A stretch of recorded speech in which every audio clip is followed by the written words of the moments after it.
Annette with Annette's Astrology Corner, and this is your October forecast. And so we had a significant change for you. The really big players in this is always going to, when we have eclipse season, it's always going to be Cancers and it's going to be Leos, because anytime there's a solar eclipse, it's Leos, and anytime there's a lunar eclipse, it's Cancers. And so you're highly intuitive, and you experienced a significant impact from these two major events, because that was a major energy shift for you. So whenever stuff like this happens and we're in kind of the fallout, the month after of that, I like to take a look at the energies and see, especially in our personal planets, and see where we go from here. Like, okay, we had these awakenings, these major jolts, these changes, how we feel and how we identify our character. So we need to know what to do with it after that, right? Because changes for a Cancer are very difficult. You guys don't really like anything to change. You really like things to stay the same, familiar, and energetically calm, because that helps you stay calm. But that was a shake-up month for you, and so that wasn't really an energetic, calm type energy for you month in general. So let's take a look at the fallout moving forward, and we're going to just work with what we can to generate the outcomes and get some balance back into our lives after that. So the Sun and Mercury, both in Libra, move into your 4th house. So again, you're just really needing some balance in your home environment. Your home is your shell. It is where you seek comfort. When things go down and significant changes happen, you want to hide in your shell. You need time for introspection, and that can almost be a vice for you, because when changes happen, significant changes happen in your life, you tend to recluse, and you tend to let your home almost be agoraphobic hangout for you. And so, I mean, that was a really intense month. So for you, it created a significant amount of fear, the changes that happened for many of you, or it made you move forward, which made you want to hesitate and recluse back into a familiar environment, which is your home and family. So I think at this point, you're feeling a significant imbalance in how you want to move forward. That was a shakeup, and it brought about a lot of fear, and the enthusiasm that you felt moving forward really took a hit. So I think,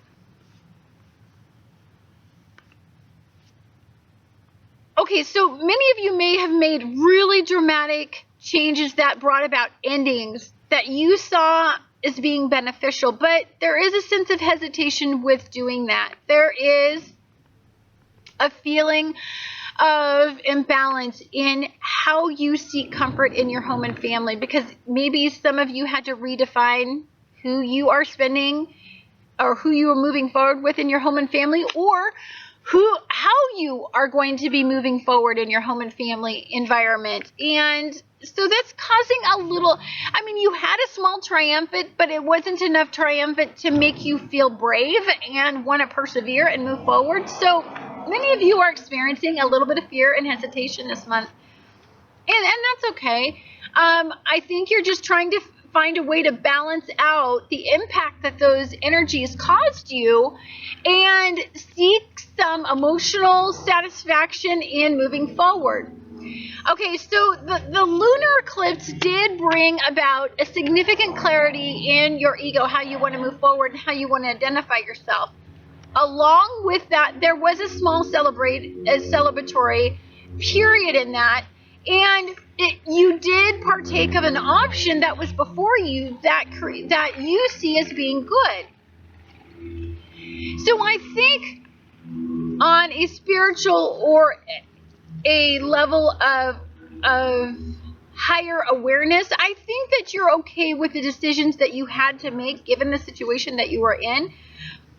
But then there's this fallout. See, what happens is when a crab comes out of its shell, it's like they get brave enough and they're feeling pretty good about coming out of their shell, and then they're looking around to see if it's safe. And you're at that point where, is this safe? Is this a safe feeling for you? Is this a good feeling for you?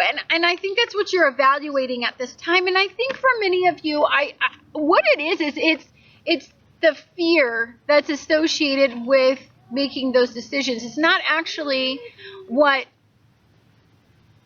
happened. It's not actually making decisions. It's not actually moving forward in that. It's actually the fear that you feel associated with making the changes. It's a psychological process. It has nothing to do with the fact that those changes weren't something that you should have been making moving forward. And so I want you to get a little bit of introspection on a soul-based level and on an emotion-based level, that you're making new beginnings, and with new beginnings come a certain amount of fear associated with it. But in the end, the outcome is going to be a brand spanking new beginning in an area that can generate a significant change.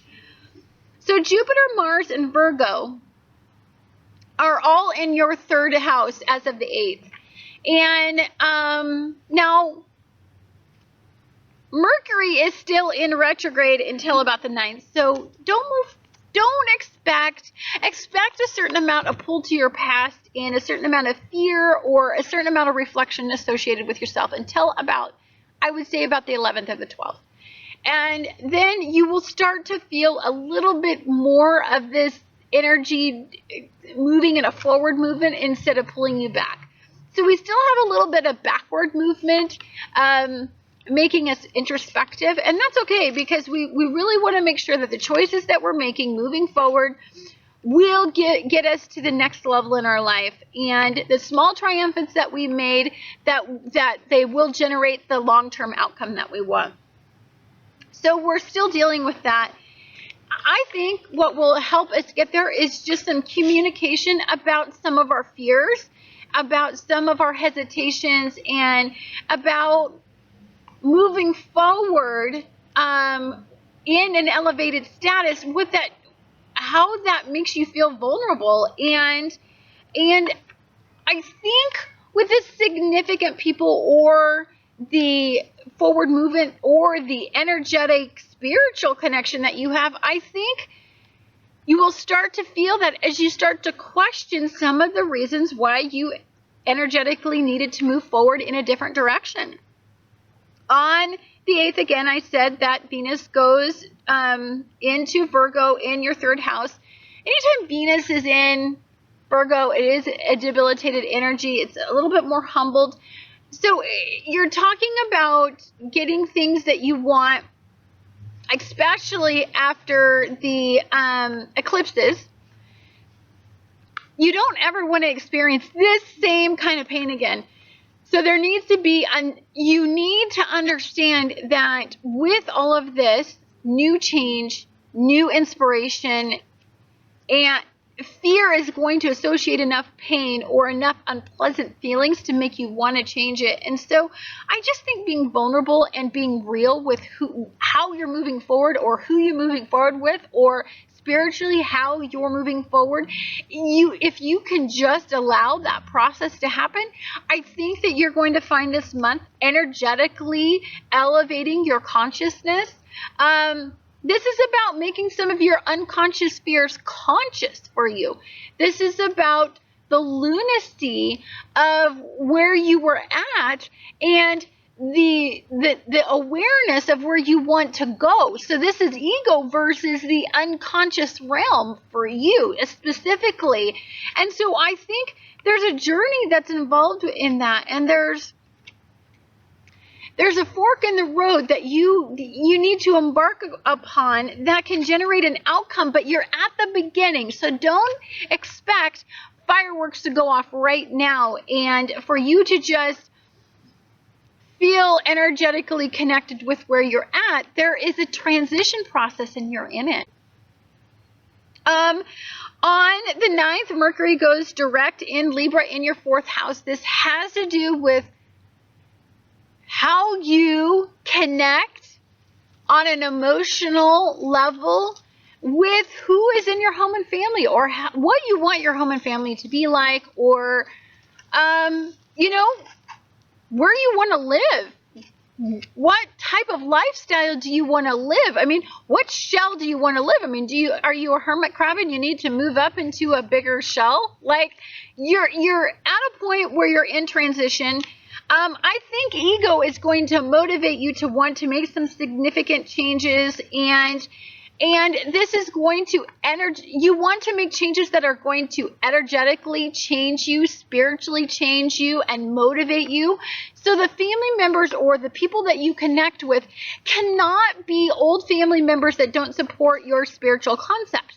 So if you had, like, let's say you're a person that believes in God and you had family members that do not, you actually energetically can't continue relationships with those people because they don't align with the purpose or the energies that really highlighted becoming spiritual moving forward. And so you're going to find that there might be a dissolution, or there might be a sudden ending, or there might be a death to some of these relationships moving forward that no longer serve you. And of course there's going to be some pain associated with that, and of course there's going to be some loss associated with that. And for you, that's particularly troublesome for you, because you really connect and you really want long-term outcomes in this particular area, but you're in a state of transformation and change, and there needs to be a death to certain relationships for you to get the outcome that you want. On the 12th, the new moon, there's a new moon in Libra, and this is in your 4th house. So this is a new beginning. This suggests to me that you're making significant changes. These changes are on a metaphysical or a spiritual level. This is about finding a way to shine. This is about letting your ego guide you. Cancers tend to be egoless, or male Cancers can be very ego-oriented and trying to be self-protective of their softer side. So say if you're a masculine Cancer, a masculine energy, and you have a very nurturing and intuitive side, you tend to be protective of that. I think letting out some of that, of your needs mentally and spiritually, will help you feel more at peace with your ego, more at peace with your purpose, and more at peace with the outcome. And that will generate a really long-term appreciation for whomever you move forward with.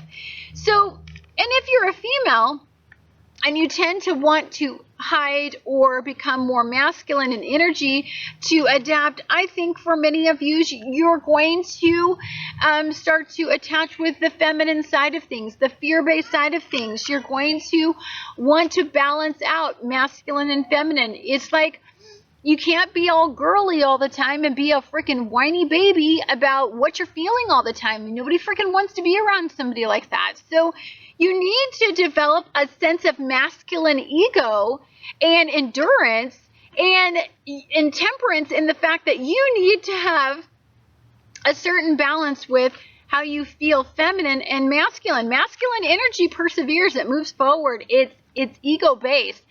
Feminine energy, you are tender and nurturing and soft-hearted, but there's a balance in that, and you need to accept that about yourself and transform some of those areas about how emotional you can get over things that you shouldn't be getting. I mean, at this point, it's about creating a stable outcome, and nobody wants to be with somebody who is mentally a high and a low and a high and a low and a high and a low and just fucking drama all the time. Like, don't do it anymore. Like, Cancer's got to upgrade their life. They've got to upgrade how they're perceived. They've got to upgrade the strength. You've got to tap into how wonderful it is to be intuitive, how wonderful it is to be spiritual, how wonderful it is to be an emotionally enlightened being, and you need to be strong, and you need to show strength, and you need to show perseverance in the midst of pain, in the midst of anxiety, in the midst of fear, in the midst of vulnerability. You need to still get the hell out of your shell and move forward, and you need to show people that. That is your new beginning. Your new beginning is not hiding, being agoraphobic, retreating to your shell, and not letting anybody penetrate your shell, because that doesn't get you anywhere, right? In the end, and it doesn't get you respect, which is what you ultimately deserve after all you've been through. On the 17th, Mars aligns with Jupiter. This for you is in 14 degrees in your third house. So Mars, the planet of passion, doing, it's the planet that plugs us in. It's the planet that makes us persevere against insurmountable odds, and it's the planet of kicking the laugh. And it is aligning with expansive Jupiter in Virgo. So this is about, let's develop some positive routines. If we have things that allow us to be emotionally imbalanced, how can we tap into our masculine and feminine energy? How can we generate more celebratory times instead of more fear-based reactions? It's about finding peace, and I think for many of you that's going to be in a higher purpose. It's going to be in spirituality. It's going to be in faith in something, faith in a bigger entity out there that protects you. If you go out into the world, you need to know that you're still protected in your shell. And for many of you, if you could just find that faith could protect you in the shell, so even if you're out, you're really not vulnerable, because you have the shell of faith. I mean, that can be very good for you to understand if you are not a faith-based person. On the 27th, you have a full moon in Taurus, and this is in your 11th house. So, full moons shed light on the dark side of behavior. It sheds light on the dark side of your behavior. It illuminates the darkness, and it also signifies endings. And I want to say, I'm hoping this is an ending to fear. I'm hoping that this is an ending to how you succumb to your fear, how you allow fear to generate poor coping methods in your lifestyle. You need to find strength in new beginnings. You need to find strength in determination. You need to find strength in a new outcome. And hiding in your shell and doing the things that you've always done, there needs to be an ending to that. There needs to be a way that you can look forward and stop looking back so much, because if you look back, you are shackled to what happened to you. The lunar and the solar eclipse kicked your butt, and it was energetically a force to be reckoned with. I completely see that. There was some small triumph that happened, but it wasn't a big enough one for you to feel like, you could embark out there and feel confident. So please move forward. Please know that there's more to life than what you endured, and that there is a bigger purpose to what you endured than you currently understand. So allow the endings to happen. Feel faith. Feel the word faith. Feel the word that, okay, faith is knowing that there's going to be a new outcome, a positive new outcome. Letting go of the fact that you have so much fear associated with endings and with dramatic changes. You've got to let go, because life is change. Life is about understanding that and energetically finding peace at moments of change. If you can do that, I think moving forward, you are going to find that you have a new spiritual awakening, and that your faith gets stronger, and that every time you meet one of these huge insurmountable odds, that you get get just a little bit more triumphant in how you pursue things. Thank you guys so much for watching Annette's Astrology Corner, and I look forward to talking to you guys again next month.